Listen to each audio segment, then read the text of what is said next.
नमस्कार. खमंग फोडणीमध्ये आपलं सगळ्यांचं स्वागत आहे. आज आपण पाहणार आहोत मेथीची भाजी. पाहू शकता डब्यासाठी ही मी मेथीची भाजी केलेली आहे. खूप सुंदर दिसत आहे आणि चवीला सुद्धा खूप छान झालेली आहे. पाहूयात कशी करायची. या ठिकाणी एक मी मेथीची जुडी स्वच्छ निवडून धुवून आणि पाणी निथळायला ठेवलेली आहे. या ठिकाणी मी अर्धी वाटी मुगाची डाळ घेतलेली आहे, छोटीच वाटी घेतलेली आहे. शेंगदाण्याचा कूट घेतलेला आहे अर्धी वाटी. त्याचप्रमाणे या ठिकाणी मी 7 ते 8 हिरव्या मिरच्या बारीक चिरून घेतलेल्या आहेत. एक लसणाची गड्डी, चांगली मोठी गड्डी घेतली होती, ती बारीक चिरून घेतलेली आहे. लसूण जास्त टाकायचं आहे आपल्याला, त्यामुळे भाजीला छान चव येते. चला तर मग पाहूयात आता आपण मेथीची भाजी कशी करायची ते. या ठिकाणी मी कढईमध्ये तेल तापायला ठेवलेलं आहे. तेल तापल्यानंतर यामध्ये आपण लसूण टाकून घेऊया.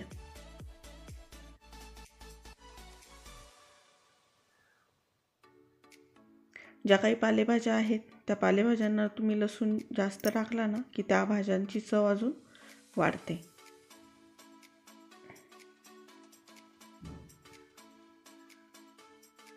लसूण परतला गेलेला आहे. या ठिकाणी आपण हिरव्या मिरच्या सुद्धा परतून घेतलेल्या आहेत.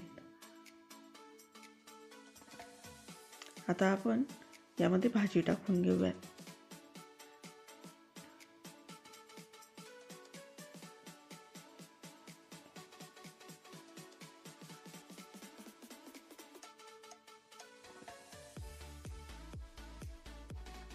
मुगाची डाळ टाकून घेऊयात. शेंगदाण्याचा कूट टाकून घेऊयात आणि आता भाजी आपण परतून घेऊयात.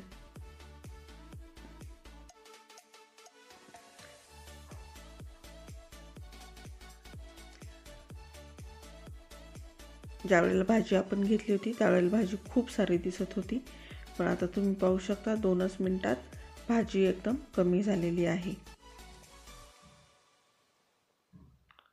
चांगली परतली गेल्यानंतर या भाजीला आपण मीठ टाकून घेऊयात. सुरुवातीला मिठाचा अंदाज येत नाही, त्यामुळे आपण भाजी चांगली खाली बसल्यानंतर मीठ टाकून घेत आहोत.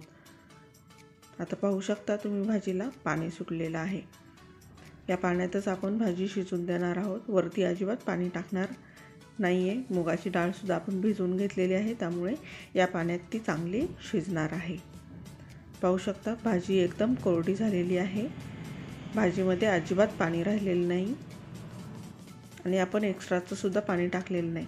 या भाज्या शिजवताना आपण झाकण ठेवलं की भाजीचा कलर बदलतो, त्यामुळे मी पालेभाज्या शक्यतो झाकण न ठेवताच शिजवून घेते, त्यामुळे त्यांचा कलर आहे तसाच राहतो. त्याचप्रमाणे माझी रेसिपी आवडल्यास तुम्ही लाईक करा, शेअर करा. तसंच खमंग फोडणी या चॅनलला सबस्क्राईब करा. बेल आयकॉन नक्की दाबा, त्यामुळे माझ्या वेगवेगळ्या रेसिपीज तुमच्यापर्यंत पोहोचतील. पाहू शकता आपली भाजी तयार झालेली आहे. झटपट होणारी मेथीची भाजी डब्यासाठी तुम्ही देऊ शकता.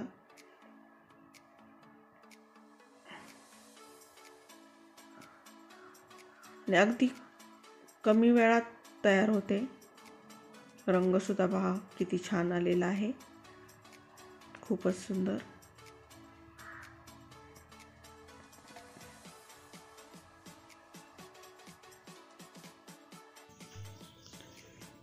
पाहू शकता आपली भाजी खूप छान तयार झालेली आहे. खायला सुद्धा खूप छान लागते. अशा पद्धतीने तुम्ही करून बघा. माझ्या खमंग फोडणी या चॅनलला सबस्क्राईब करा. व्हिडिओ पाहिल्याबद्दल धन्यवाद.